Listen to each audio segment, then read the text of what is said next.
የቻላችሁ ይህን ቪዲዮ ሼር አድርጉ። ትዳር ፈላጊ ነው። ስሜ ይላል ስሜ ጌቺ ነው። እድሜ 31 ሲሆን ስራዬ የግል ድርጅት ውስጥ ተቀጥሬ ነው የምሰራው። ደሞዜ ደግሞ 9000 ብር ነው ይላል። የምፈልጋት ሴት መካከለኛ ቁመት ያላት፣ ቶሎ ትዳር መያዝ የምትፈልግ፣ ቶሎ መውለድ የምትችልና እንደ ዘመኑ ዛሬ ነገ የማትል ስራ ያላት፣ ቆራጥ ዓላማ ያላት ይላል። ከአረብ ሀገር የተመለሰች ከሆነ ችግር የለውም። ነገር ግን አሁን ላይ አረብ ሀገር ያለች ከሆነ አልፈልግም ይላል።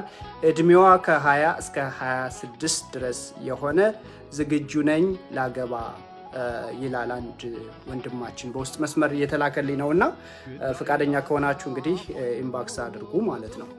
ሌሎቻችሁም በዚህ አጋጣሚ ትዳር የምትፈልጉ ሴቶችም ካላችሁ እንደዚህ የምትፈልጉትን ክራይቴሪያ አውጥታችሁ ላኩልኝ። እኔ ሶሻል ሚዲያ ፖስት አደርገዋለሁ። ስልካችሁን ማስቀመጥ ትችላላችሁ። ማነሽ የጌች ወደፊት ሚስት አለሽ?